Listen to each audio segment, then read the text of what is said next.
that the supporters of Alan Chamati should tell him, let's run a campaign. You cannot come and say Ghanaians are Christians, so we vote for Christian. Nigeria is majority Muslim. They voted for Chief Obasanjo, one of their best presidents ever. He's Christian. So let's not do that. People are sound feed mutie efi eye onyonyamfo Stephen Atubiga ene lawyer Paul Adomotri ewo Good Evening Ghana Jumedi so mko keka madwen efa eye the flag bearer for Movement for Change and some akeka wa sorry them and afin so wa former alliance big alliance with other political parties almost person almost stop NDC MPP political maneuvers tidanum Ghana for adia Alan Kodwoche Martin peso yi betuma ye ana say enye yi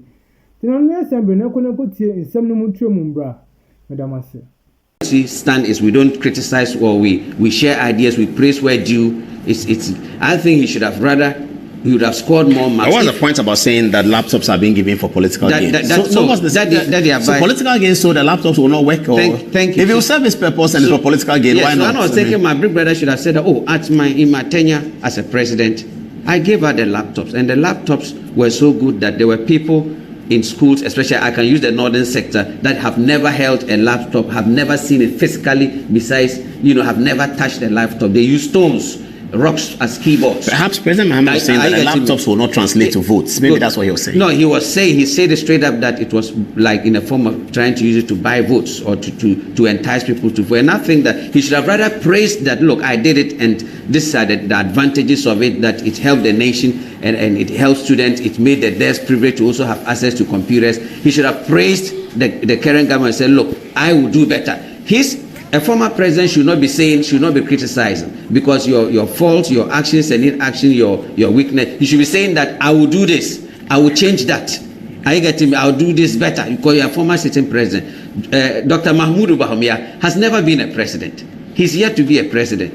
And if you have a running mate who is bold enough like Dr. Mahmoud Bahomia, who is able to look at the face of the masses and disassociates himself or to say, I will change this direction that my boss made us to take. I will write this narrative different. I will cancel the e-levy. I will do certain things that he has promised that he will do it. So when a man speaks, but the question then is, why is he not doing it now? He cannot do it. He's a mate. They never voted for him. He was chosen. So this will be his turn. Okay, let's move on to the religious matter. Moving on, when I heard Alan Chamati making the statement of Muslim descent, I was so sad. He didn't say anything about Muslims. He said this country is Christians are the majority, and then he thinks that a Christian should rather be leading this country. Yes. And it's unfortunate that you have an astute politician like my big brother. Let's hear what Alan Chamati said, and I will come to you. Let's hear what he said. This is what our brother Alan Chamati said. As a predominantly Christian nation, as Christians, it is our responsibility to ensure that we elect a Christian leader who is also a Christ-like leader. Amen. And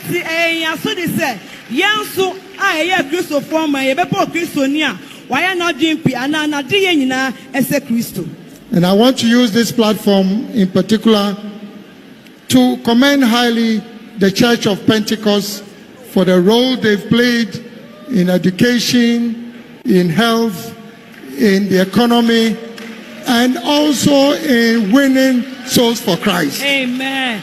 At the Church of Pentecost, I say, wojumedie sonkwa woye efa pomudin ho efa mpaibo mu efa oman bua ho no sade ye nyina de suamu nyina no me bon abaso kese. Without doubt, the Pentecost Church is the largest denomination in Ghana. Yentimenti etinye bia se Pentecost asori bia eso kese pa e wo Ghana. With your numbers, you can determine who becomes leader in December 2024. Sayasha yantodo a yen ye betimi agina ho ehunnia obey president and obey mampani e wo man ni mu. So you have to make the right choice. Enti e wo say ye nia e ye papa no.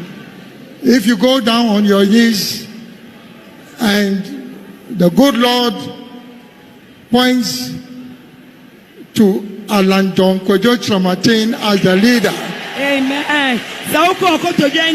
Now, Bompa and Anya make a show say, yeah, honorable Alan Kojocha Martin.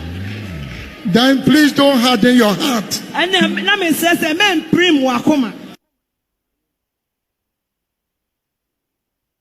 So Alan Martin is reported to have spoken when we have been looking at his Mr. Chamartin's talk critically to determine whether there's religious bigotry in it or not. And we were trying to assess it. We have not yet come to a conclusion. When he speaks to Christians and says that we are Christians and so you should vote for a Christian, that's kind of okay.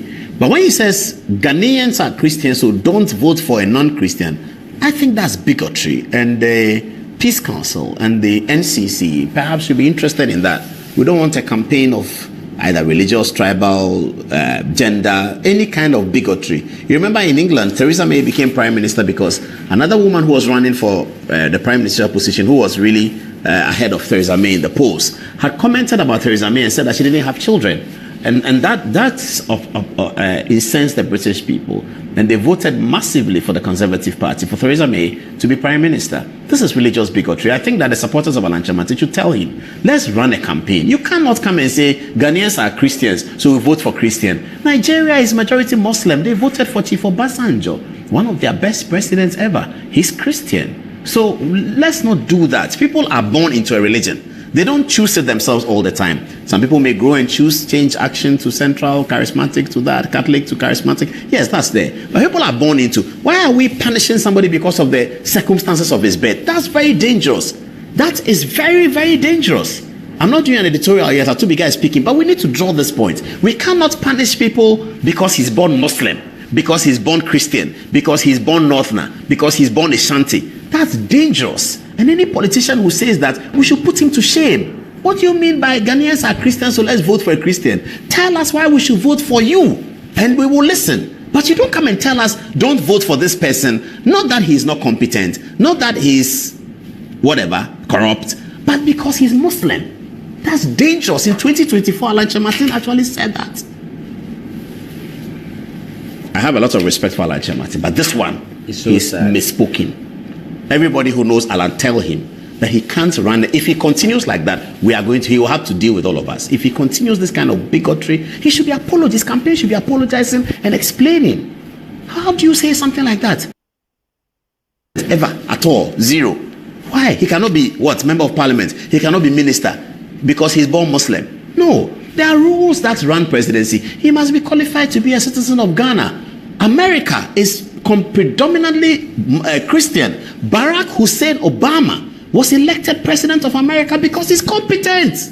I was expecting that the leadership of the church, the institution where he made such unfortunate statements, they should have issued a statement and disassociate themselves or to condemn it. Because I say most of the Christian, they have Muslims family, and this country was built.